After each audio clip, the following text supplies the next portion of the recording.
And there was there's an awful lot of applauding and head nodding. So I intend to follow up on that. In fact, there are a couple students who've told me that they've already made arrangements with their residence houses to have gardens now in the yards or lawns of these houses. It reminds you of many things. It reminds you that we do rely on the soil and the earth for our food, and it also ought to remind students who are preparing for leadership in large institutions that there are just lots of people in the world who aren't getting that food, and they aren't getting it in part because we've fallen into the habit of eating food that comes from so far away that it's burning up the resources and of the planet. We already have now a farmer's market right in the middle of Harvard, right off Harvard Square, or right off the Harvard Yard, and students are buying food there and taking it back. There ought to be a lot more of that. So I think this is all of a it's all one picture. I think, Gary. I think it's a cosmic size trend, which is picking up just a lot of people and a lot of people in different religious traditions, and some that don't particularly claim any one. I appreciate that. Thank you. Something that I recall from my childhood. Every meal began with saying grace. Mm-hmm. And I was always struck by the sense of authenticity when that grace was said, because each meal, someone else had to say it. Mm-hmm. And then we would go out to the country, and there I had an aunt that raised virtually all of the extended family on her farm, especially during the Great Depression. My mom and dad had to work there. And when she served food, the grace was always about giving thanks for where this food came from, mm-hmm. and being very specific. And how people ate, they tended to eat slower. Mm-hmm. There was no gluttony. And virtually everything that I saw, every time I went out there, she had raised on her farm. She was also a vegetarian. Mm-hmm. She had chickens, they had eggs, but she mainly used the chickens to get rid of the insects. And when I asked her once later, when I was older,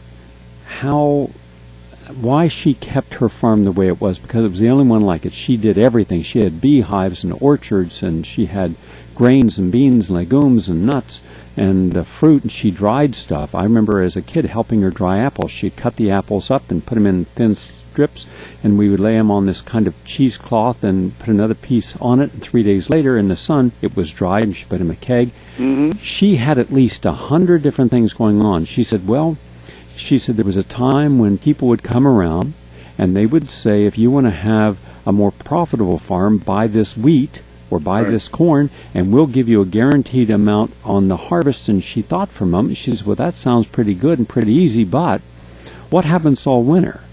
What am I going to eat? And she says, now I can go into a cheese barn, and I have all kinds of cheese. I got vegetables and ciders. She said, I'd much rather be self-sufficient. Well, today, we are now finally seeing a reemergence of the self-sufficient homestead. We haven't seen that. Before, people didn't give thanks for the meals they're about to eat. To the contrary, they weren't even conscious of the food they were eating. They're watching a television on the cell phones and conversations. The food was merely an afterthought. Where do you believe that we can reconnect with what is sacred in our lives by starting with something that's relatively simple, something with just everyday living? Yeah, isn't it remarkable that at the central ritual of almost every religion has to do with food, with eating, with fasting, with eating again, with blessing the food, with sharing the food, and very often that the powerful meaning of those, let's call it those sacraments, have been lost. I mean, we just finished Ramadan, where for a whole nearly a month, Muslims do not eat during the day; they eat in the evening, and then have a wonderful feast at the end. that makes you appreciative of food. Fasting has a way of doing that. And I couldn't agree more that the fast food, watch the television while you eat business has enormously desensitized us, but also being away from where that food comes from. I was really pleased that when we had the cow over in the yard 2 weeks ago, students asked rather shyly at first, was anybody going to milk it? And I said, well, would you like to? We had a line of students. Most of them had never seen a cow milked, let alone done it. And this wonderful farm school guy who showed them, how you take hold of those teats and how you steer it toward the bucket, and they now have a feeling, not just intellectually, but in their fingers and body, for something that they may have mainly just sort of poured out of a carton. Now they have some idea of where it comes from, and I think that link has to be made at something other than simply the conceptual level. That's why I'm pretty serious advocate for having a very serious one for having. I want to see corn and radishes and fruit trees growing here and animals here, and I may not get it all, but I'm going to get some of it. And Harvard will look different if enough students and faculty get behind this, and the mentality that it produces will be different. Thinking about your grace for a moment, our family still says grace. We don't give that up. They know that we're going to do that, and we say it. I always ask them when we have a huge family gathering, think about something you're really thankful for. And the traditional one is bless this food to the use of our bodies, but that always ends, and make us ever mindful of the needs of others. That's the traditional grace prayer before eating food. Now, it may become a little rote or just ritualized, but you can't say that all the time and not occasionally think of the needs of others. But when it's completely desacralized, de-ritualized, and it just becomes something you open up and pour and eat while you're thinking about something else, maybe maybe so many people eat alone now. That it's not a communal event, and and something very, very important has been lost in that way.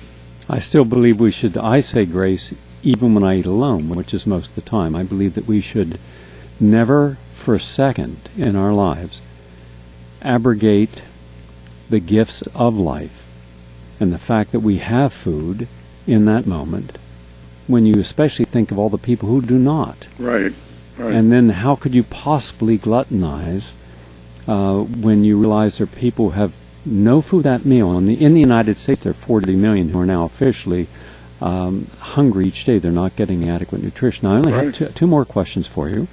That's in the United States of America, 40 million. Yeah, that's in the United States. That's the latest statistics as of Tuesday of this week. 40 million Americans are now, 12 million of those are children who are not getting enough to eat each day.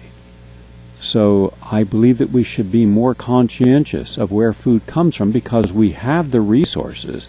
We have both the human resources of intellect and will. We have the environmental resources. We're just not combining the two to see that this gets done, and I believe that we must show by example. I'm going to be purchasing a farm this year to use as a homestead, a teaching homestead, so people from all over the United States can come in and learn how to create homesteads, to go back to the earlier part of our history where every home was a homestead and where people did honor the earth.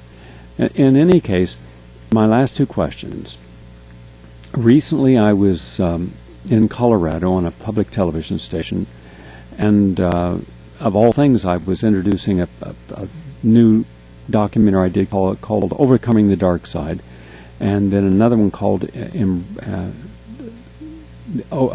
Embracing Our Soul, which was very well received. And I passed this gigantic church, And the driver says, "Oh, there's one of the busiest places here." And I said, "Well, tell me about it."